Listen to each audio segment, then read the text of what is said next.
Okay. Well, let me introduce our speaker. So this is Amanda Wanlass. She is with Indiana Phenology. Her session is Phenology as a Lens for EE, Observe, Record, and Protect. She'll be talking about phenology, the seasonal cycles of biological change. It is ubiquitous and accessible, making it great for environmental education. She'll discuss phenology, how to incorporate it into our EE efforts and create a phenology calendar based on our collective experience for all to use. Amanda is a certified local phenology leader and executive director of Indiana Phenology, a 501c3 organization that engages people of all ages in documenting the seasonal cycles of plants in Indiana. For the past 4 years, she has been a Holiday Park Nature Center volunteer, and she holds a master's degree in environmental science from Indiana University. She enjoys reading, learning new things, spending time in nature, and playing board games with her husband and 5 children. All right, I'll leave it to you, Amanda. Thank you. All right. I forgot some of those things that were in there. It's always weird to hear people talking about you, but I'm going to talk about phenology. Let's just start off right now. Raise of hands. Have you ever heard that word before? I love it.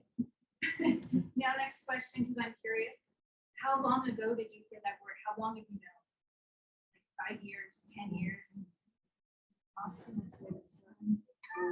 It's not a word that I have known forever. I was so excited when I learned that vocab word, but we'll talk more about that. First, if I can make this work.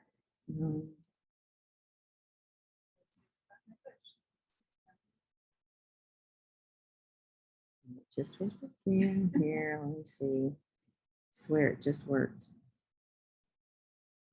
Oh, It's got to be pointing at that, maybe. I don't know. All right. Well, okay. I will. Well, here you go. Let's try it, and then if We'll give it we a have try. to, I'll be your slide turner too. We can be adaptable here. All right, so I want to introduce you to Sophia Letzinger, and she is a woman who was born in 1901. She lived in Fort Wayne. She got married, had a family, and they lived on this particular piece of land for many, many years. And she and her husband kept track of what they did on their land and when things happened, and the temperature and the weather and things like that. She was just an average, ordinary person. But I didn't ever meet Sophia. I'm not related to her, but a couple of years ago, someone contacted me and said, hey, I bought this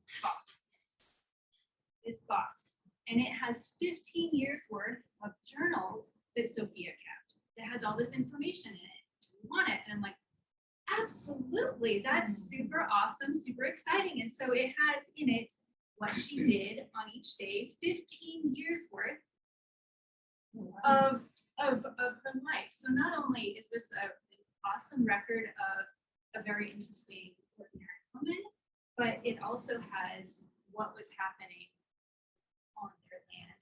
It did every day. So just to flip through here, this is 1978, Tuesday, June 13th. I wrote Bonnie. I washed down front porch. Christy got the lawn seat ready to paint. Had first mess of lettuce. Dick bought 8 quarts of strawberries. And we froze 5 points, and we'll do more later. So just interesting things of what she did in her ordinary everyday life, which is super interesting. But I was really interested in these for the records of the phenology of what happened on their property at different times. Let's click this button here. Next slide. Yeah, there we go. Awesome. So we're going to do a little activity here. I'm going to read you some selections from her journal from 1971. And I'm going to read just a selection of what happened on the first week of each month. And I want you guys to raise your hand as soon as you think you know what month this happened in. All right. So let's start with an easy one. Book club here. Christmas party. Wrapped and mailed Christmas packages. All right, what month are we in? December. Yes, it was the first week of December. Okay, let's try another one. Okay. I kept Sally and Peter at home from church, as both still had colds. Lovely sunny day. Brought bouquet of pussy willows from Bob's. What month might we be in? March. March. That was the first week of March. All right. Let's try this one. Beautiful sunny day. 84 degrees at 3 p.m. Worked outside. The catbird came. First pea blossom. First yellow lady slipper. Rained 1.7 inches. Put out impatience in the west bed. Froze rhubarb. First firefly. First strawberry. First hive swarm of bees. What month are we? June. Exactly. There was a lot happening in that first week of term. June, lots of firsts.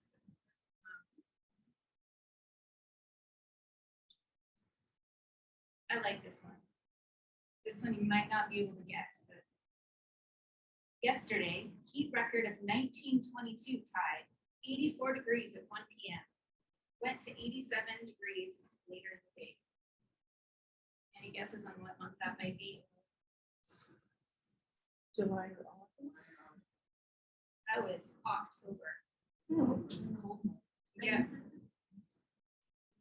Wasn't supposed to be that hot. All right, let's do maybe one or two others, all right? Sold 14 quarts of blackberries, froze 12 pints of limas, canned 7 quarts of strawberry apples, froze 24 pints of corn, canned 7 quarts of peaches, and 20 quarts of pears. What month are we back then? Close, it's August. There was a lot going on. I don't know, have you ever canned anything? That is a lot of work. And just the amount of space, counter space it would take for that much is pretty incredible. Okay, let's try this last one. 8 below 0 this AM. Some snow. Days later, sleet and ice storm and rain. Thunder shower and rain during night. Hyacinth almost out in bloom. Ordered strawberry plants and sweet corn seed.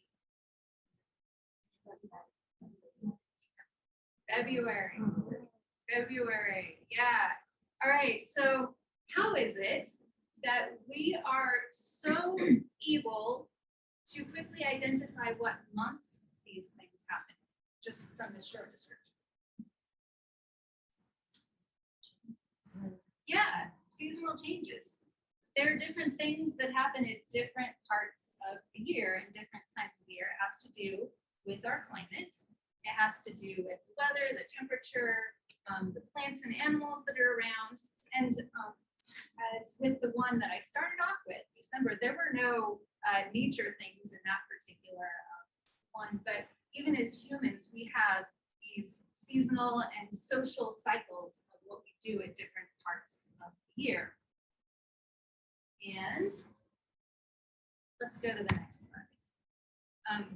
Phenology, to give you an official definition here, it's the seasonal cyclical life cycle events in living organisms and their relationship with weather and climate and other factors. So phenology is really one of those things that's all encompassing. It happens all around us all the time, whether we notice it or not. And actually, we do notice a lot about what's going on about phenology.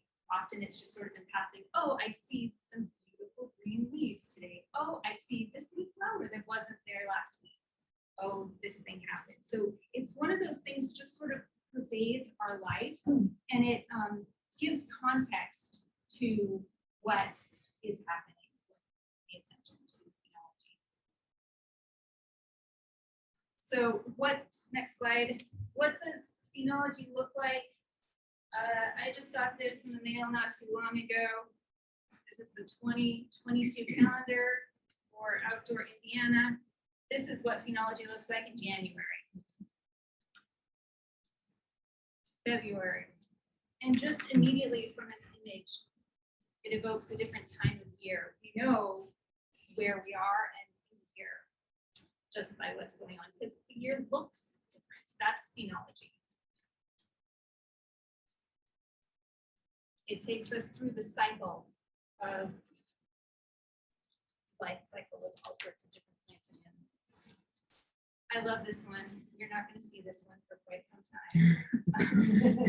Nice, green, sunny, full. Right now, we are at a different time of year when almost all of those trees are bare or will be very soon. Remember this part of the year? Wasn't that long ago. But now this is where we're getting to where we are. This is what phenology looks like.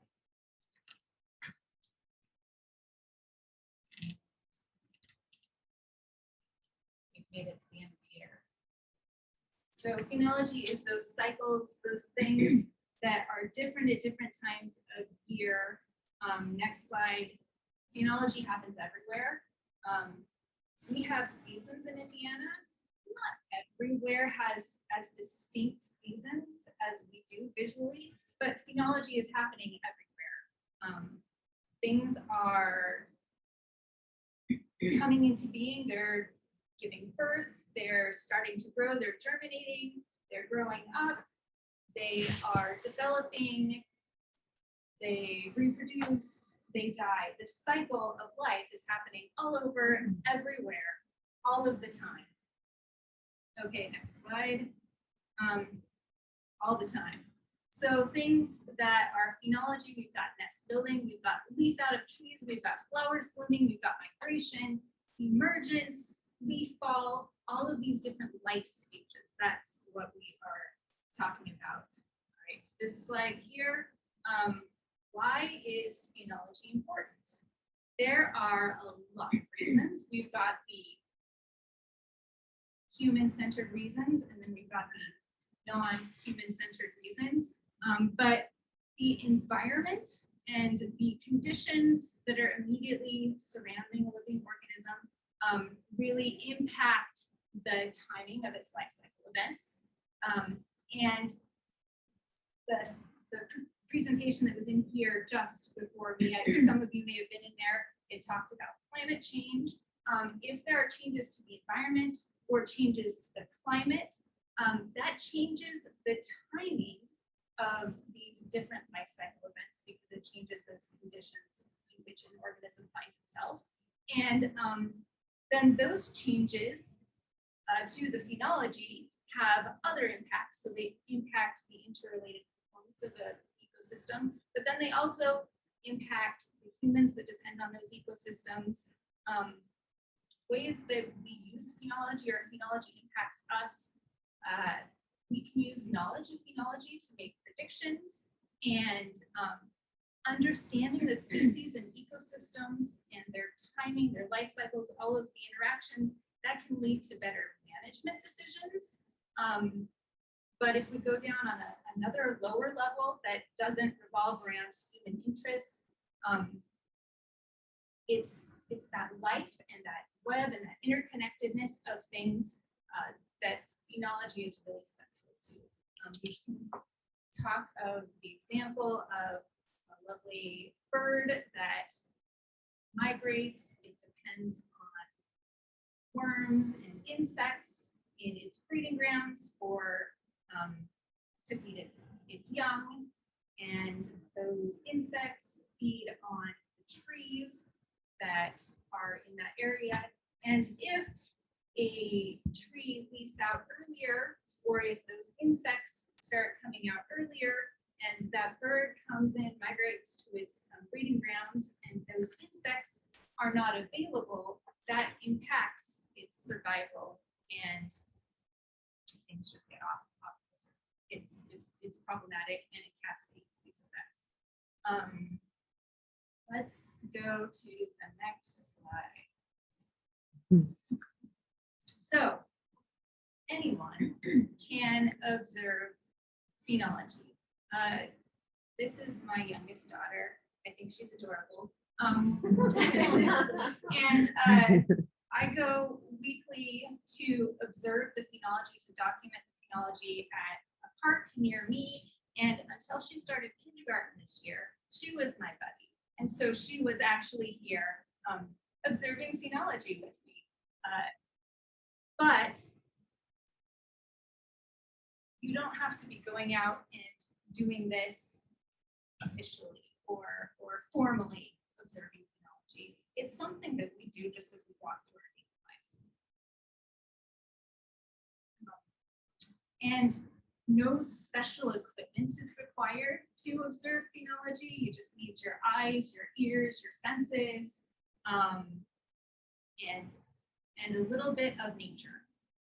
It can be a beautiful wild area or a park like we're in right now, but even the cracks in the sidewalk.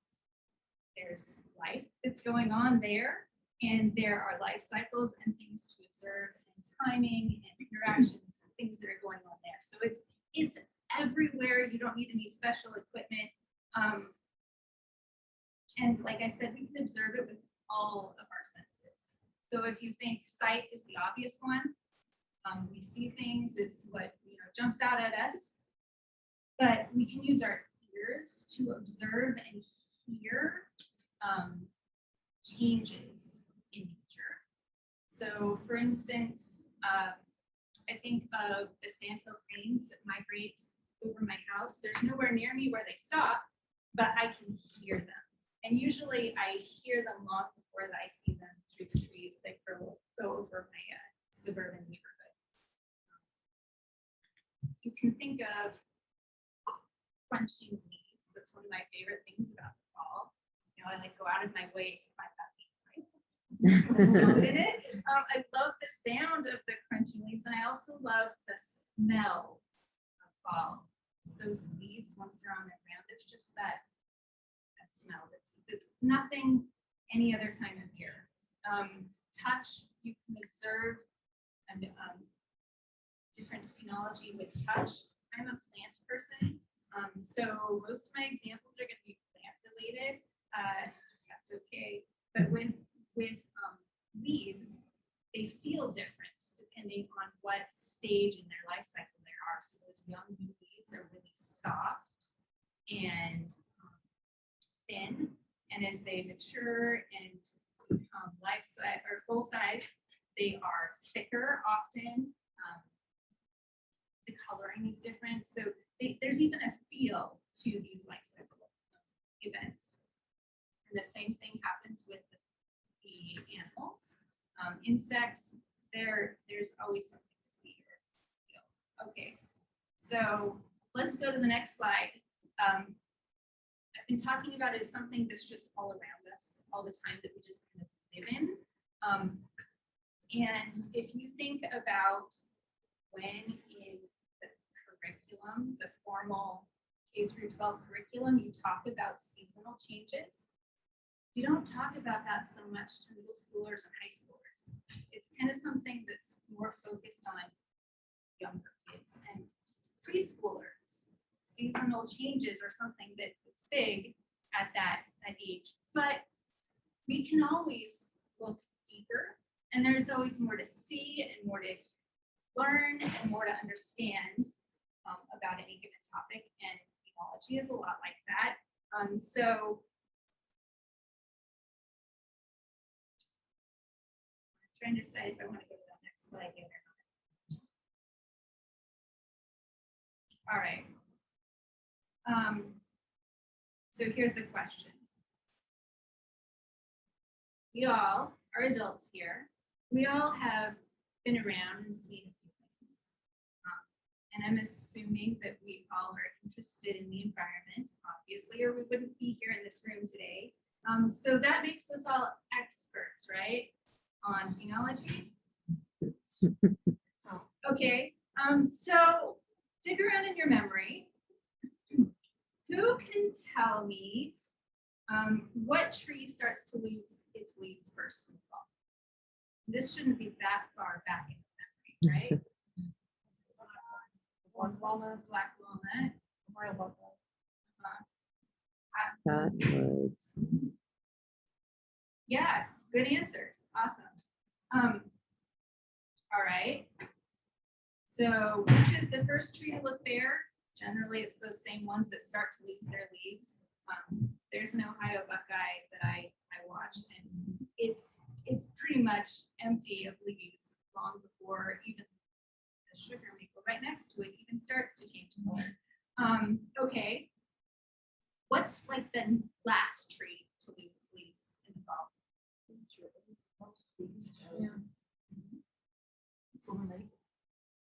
Yeah. Mhm.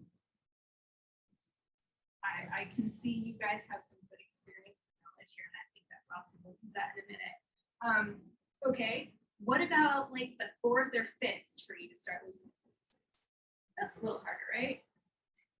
Yeah, a little bit harder. Okay. How would you find out if you wanted to know?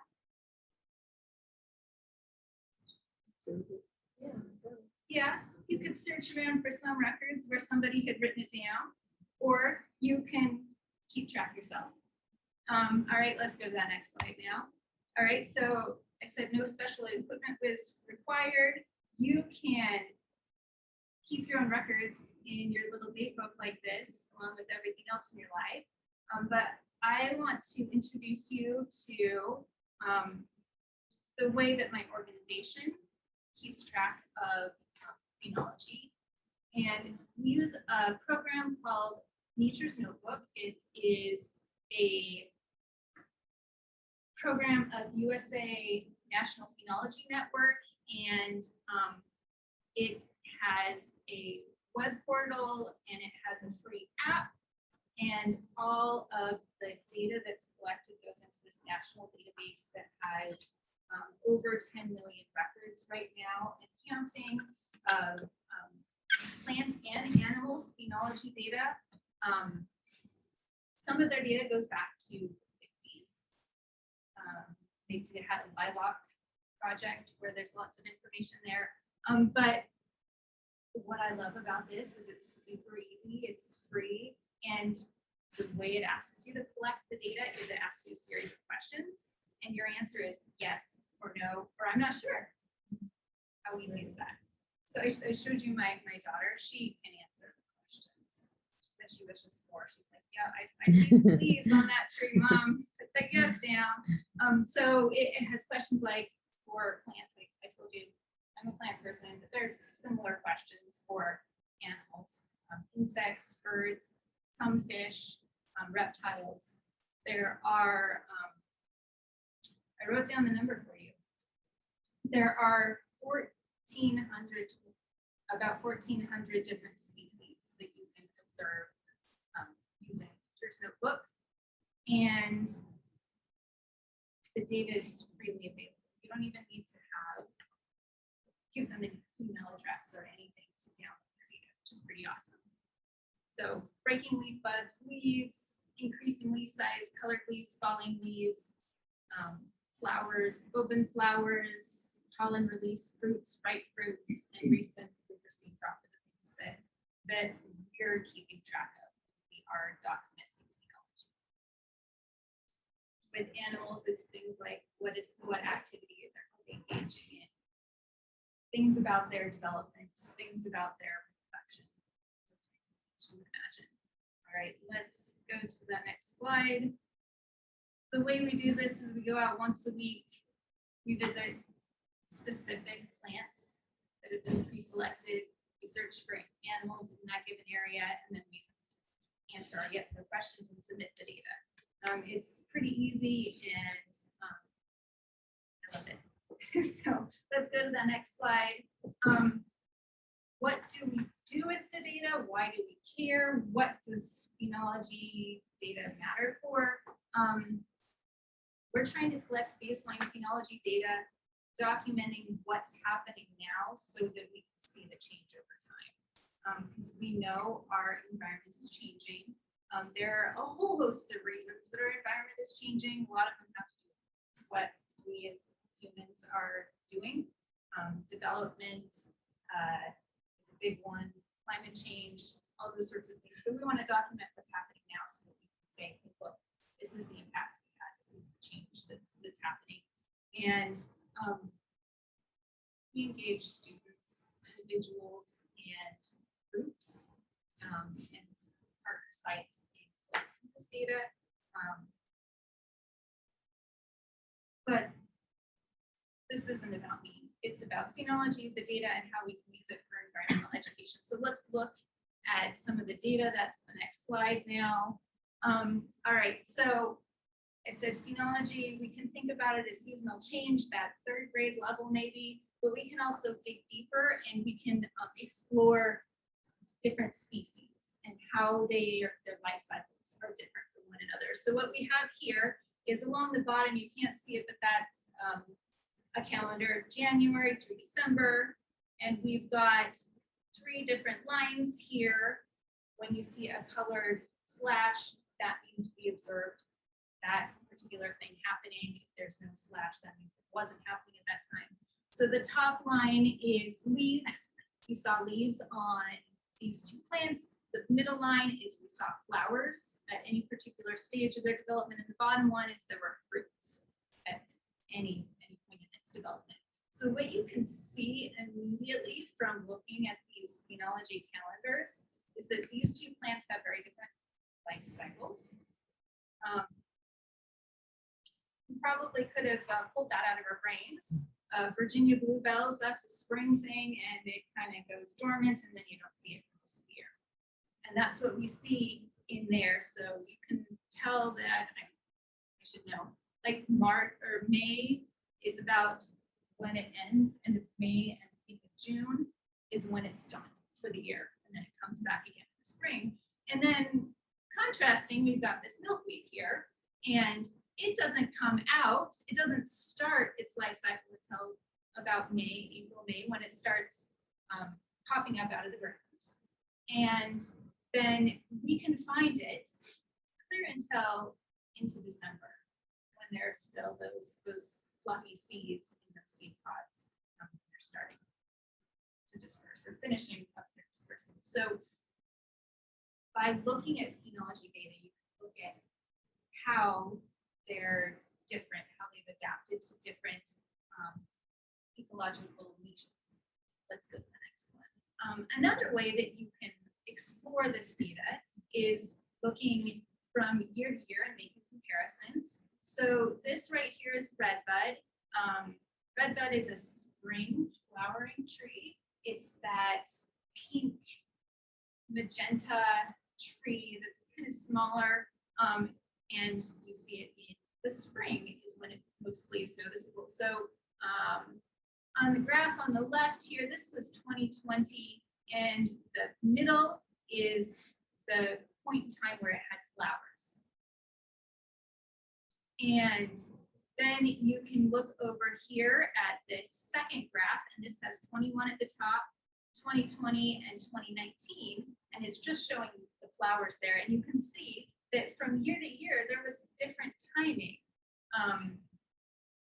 I put that line on April so you can see there. So 2020, it started earlier than it did the year before, the year after. It was particularly late in 2019. And some species have a variety of when they start. It's very much temperature driven, but some don't have as much variety. And if I were to show you on the leaves here, the leaves are much more consistent in when they come out, even when those flowers have more variety. So you can just explore year to year interesting differences. And if you plot this on a large time scale, you can see the effect of more climactic changes and larger scale environmental changes. Just because I think it's interesting up here, this picture with those flowers right there, you can see all of those leaves in the background and even some yellow leaves. That was fall. That's supposed to be spring or morning thing, but that was fall. And you can actually see that in my graph right here. Those were those flowers that showed up on the fall. All right, so let's go to our next slide. So stepping back to the experiencing of phenology rather than digging deeper again here.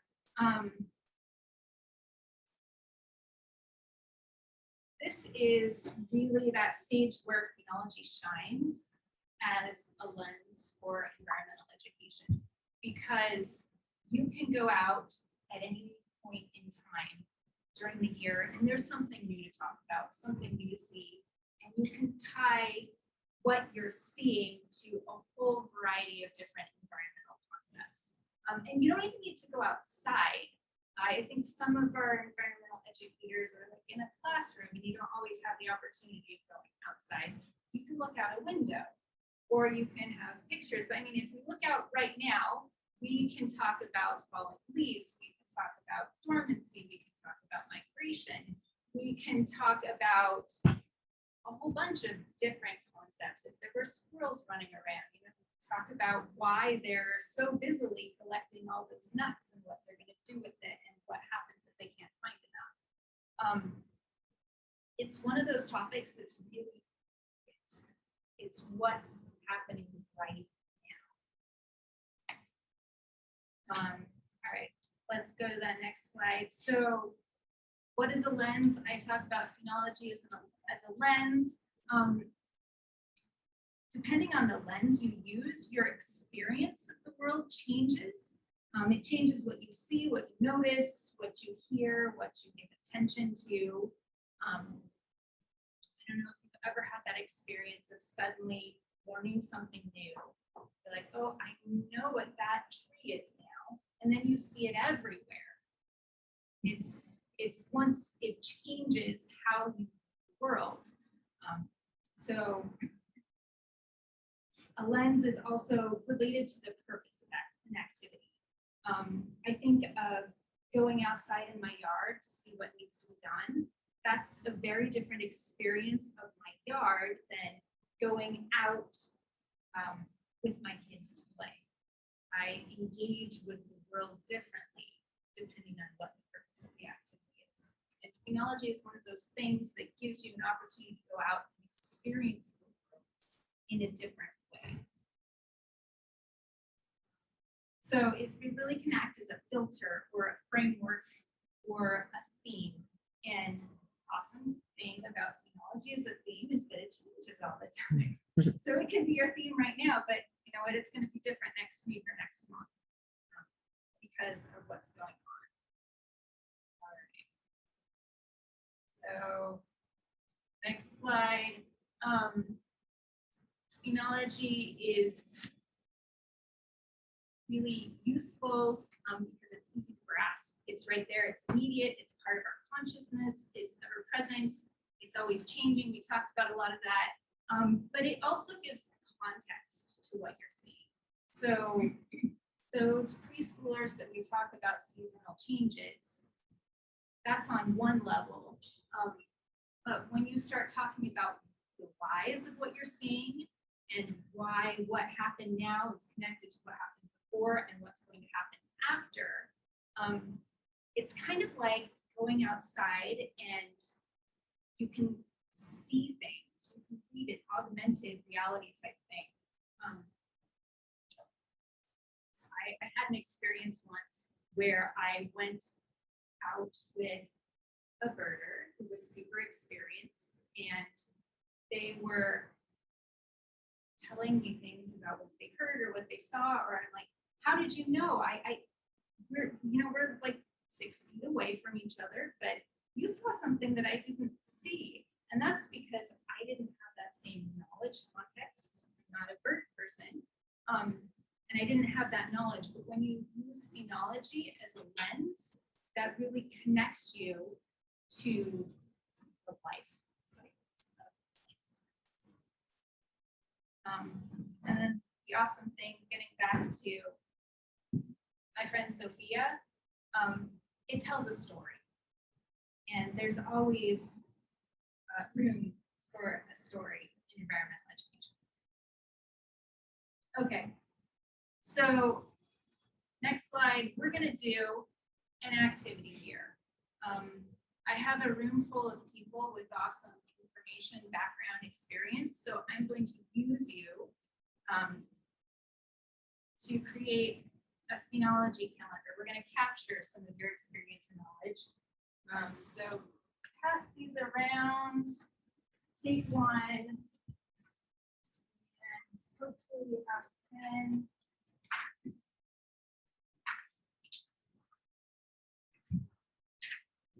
Okay.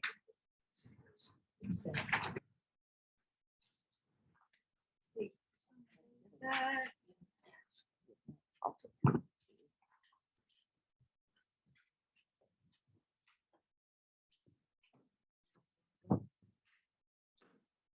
Okay, so what you're gonna do, you're gonna take your paper, you're gonna fold it twice, in half each way. So once that way, once the other way, so that you have 4 sections. Yeah. You guys done this once or twice. All right. Ultimately, we are going to tear these papers apart, quarters apart, and pass them around the room. But for now, you can leave them all together. So you're going to label one spring, one summer, one fall, and one winter.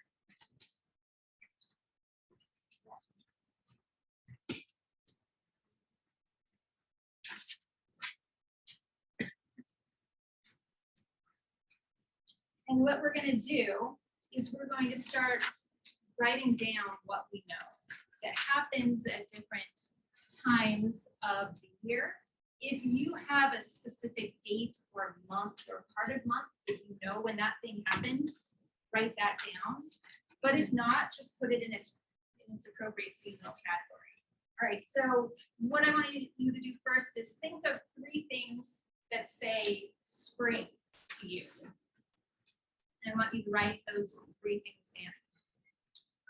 Things that you love about that particular time of year that you look forward to, something that happens at that time of year. Ideally, these are going to be nature related, but we also are part of nature, so you can put down specific human related things as well. Once you finish spring, move on to summer, fall, and winter. 3 things that really say that month to you. There's so much going on at each different type of part of the year. And when you've got those 3 things down, look up so that I know we're ready for the next step.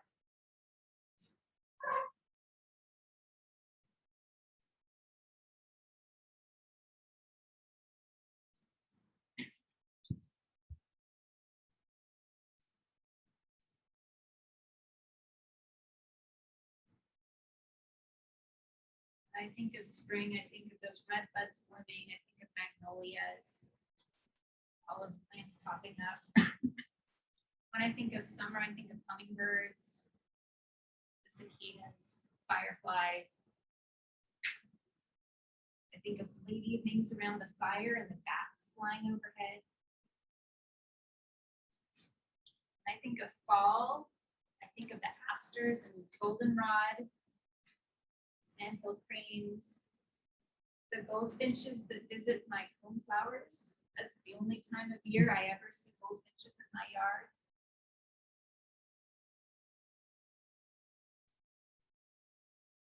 And winter, things I think about when I think of winter are those things that look towards spring.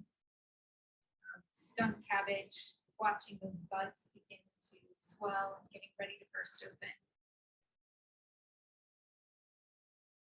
All right.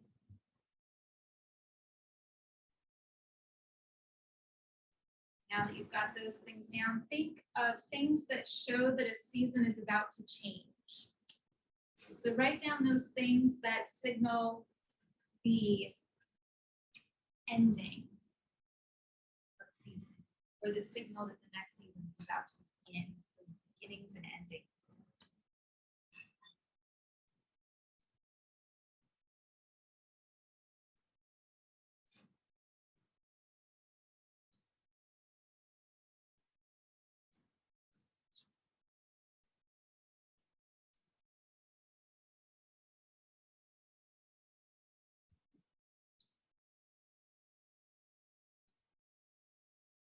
Right?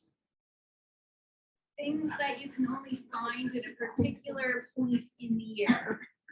Yeah, I'm still on the 3. Okay. I just wanted to keep writing. That's the whole purpose here. I'm giving you ideas on other things to write down. If you're running out of Yeah. Okay, so these are, just write down all of these. Write down anything that's in a season. Just write down as much I as thought you you were can. looking at something in categories. I have the squares. change. Yeah, just keep going. You give us the second thing again. What's the changes to season? Beginnings and endings,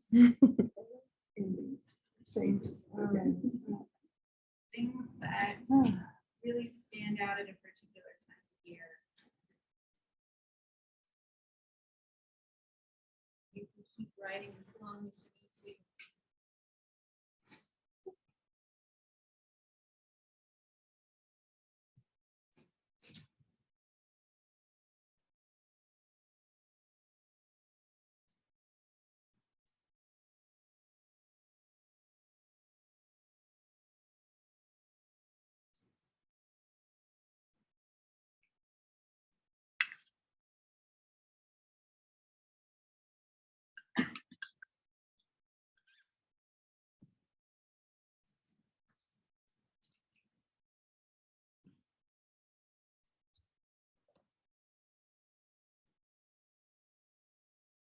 It's like you're still going.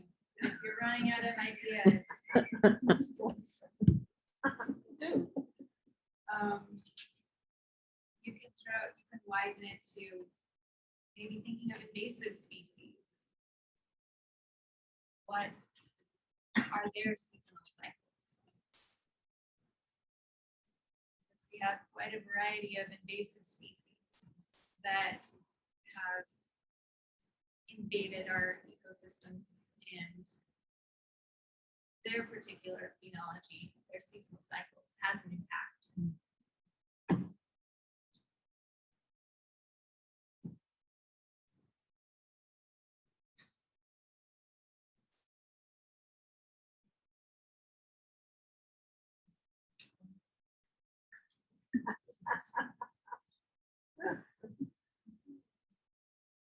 Right? Do you feel like you keep going forever? Yeah, are you finding that you keep thinking of more than you thought you come up with when you first started?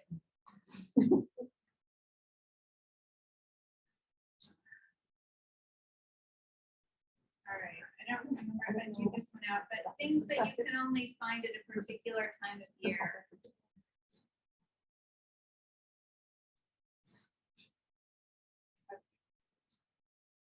Another moment.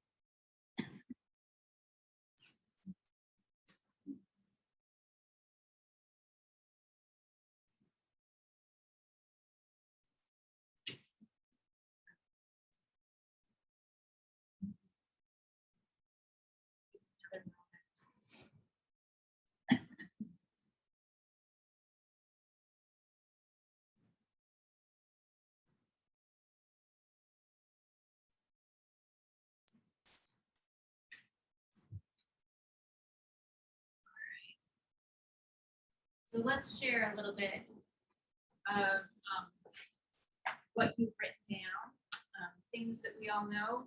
What we're ultimately going to do is I'm going to ask you to pass up your paper, and I'm going to take all of these things that you've written down, and I'm going to compile them. And if you would like, you can put your name down on this piece of paper. I'm going to pass it around right now, starting right here. Put your name, your email address, and I will share with you the compiled calendar that we have just created of what happens when in Indiana. All right, so spring. Who wants to share something that they put down for spring? Spring peepers. Spring peepers. Yeah. Wood frogs. Uh-huh. Mine was blue pop. Oh. Yeah. Nice. Anything else you want to share about spring? The smell of lilacs? Sap rising. Mushrooms. All right. What about the beginning of summer? Anyone want to share what signals summer has begun? Monarchs. Fisher on the Nest. Hummingbirds. Meteor showers. Meteor showers. That's what I get to think of. That definitely has a seasonal component to it. Anything in the back? All right. Just summer, high summer. Temperatures, nice and hot. Totally. Blackberries. That first ripe tomato. Taste that one. Sweet corn. All right, getting to the end of summer, the beginning of fall. These begin to change.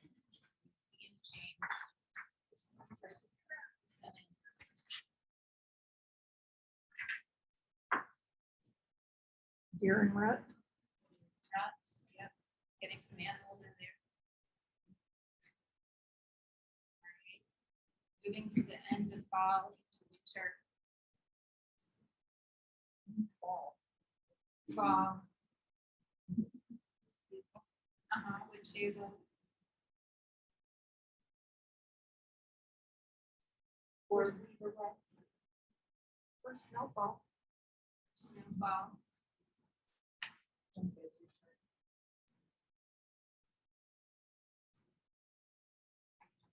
there. All right.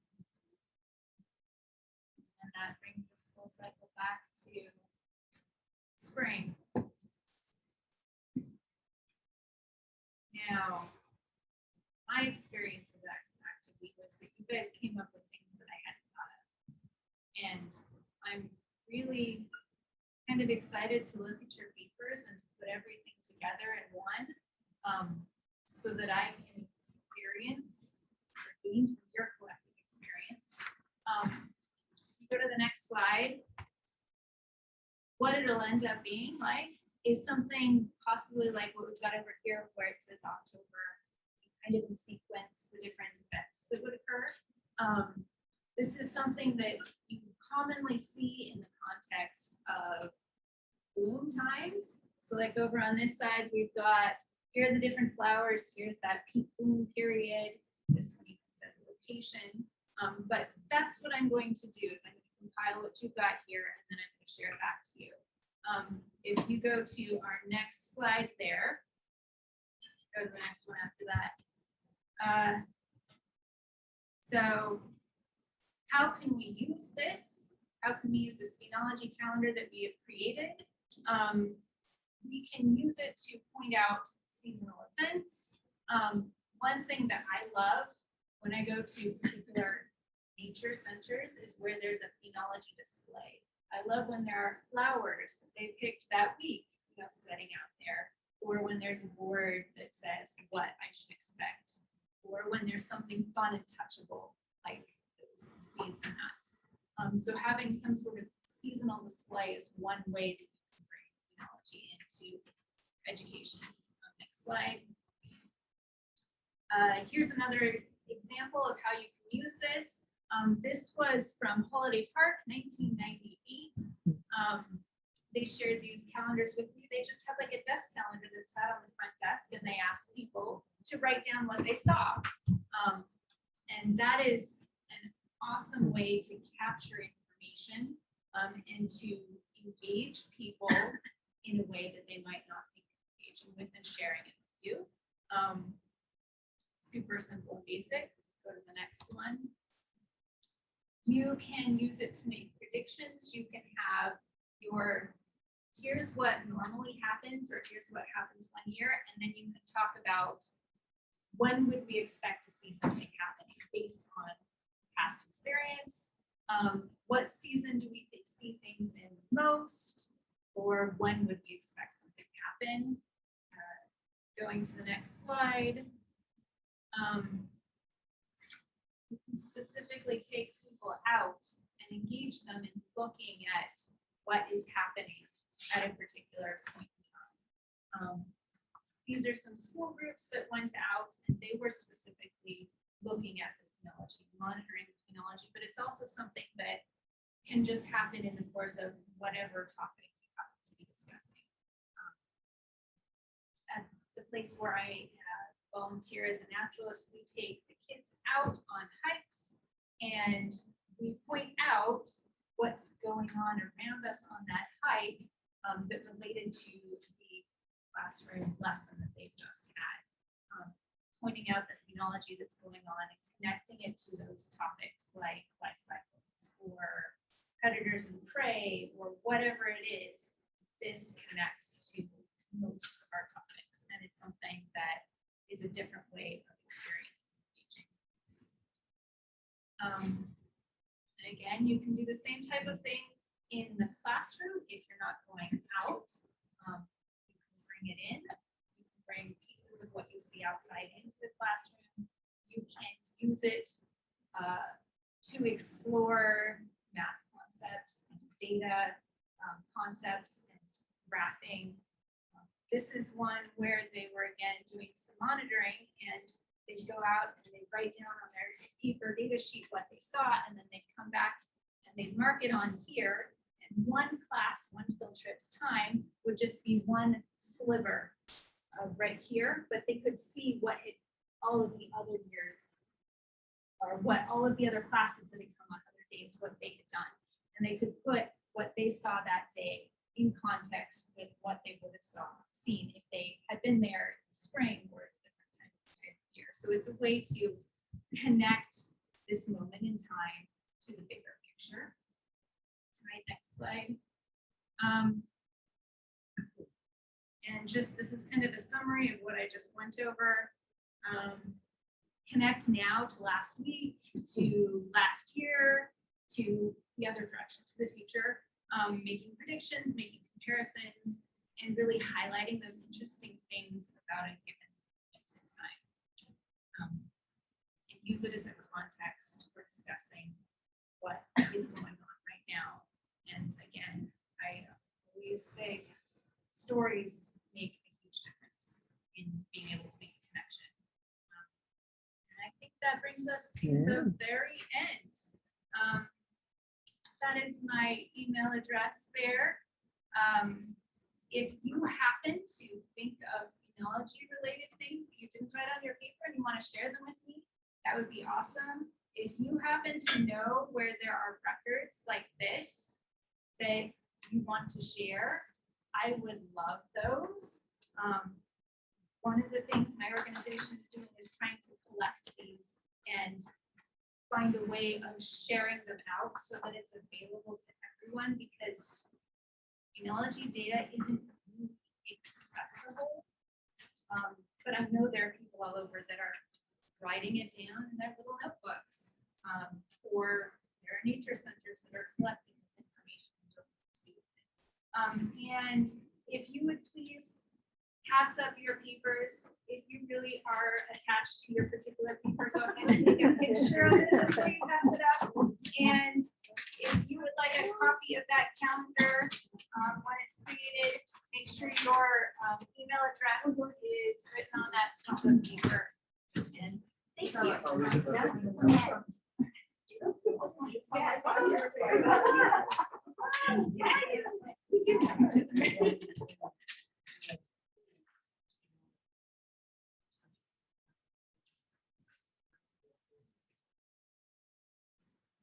Well, thank you, Amanda. I think we have time for one question if anybody has a question.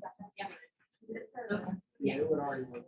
We've got them working so hard. I love it.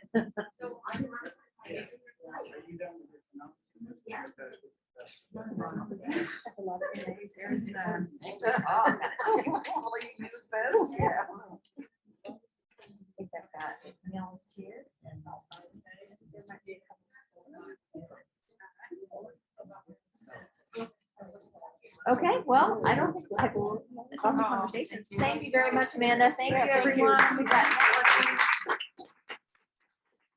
Please make sure to fill out your evaluations. You can bring them up to me if you filled it out, and if you are going to fill it out later, make sure you can bring it up to me when you see me next. I think networking is next, and free and fair share. There we go. It's like free share. That doesn't make sense. Fair share.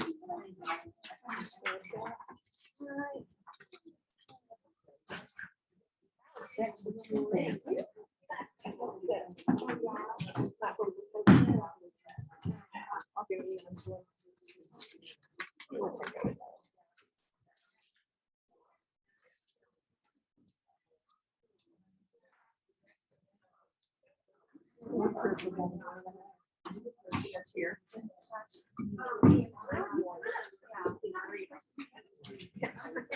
Hey. Oh, gotcha.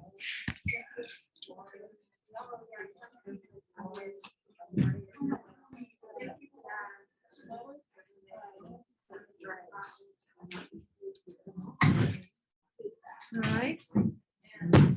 Thank you. Thank you so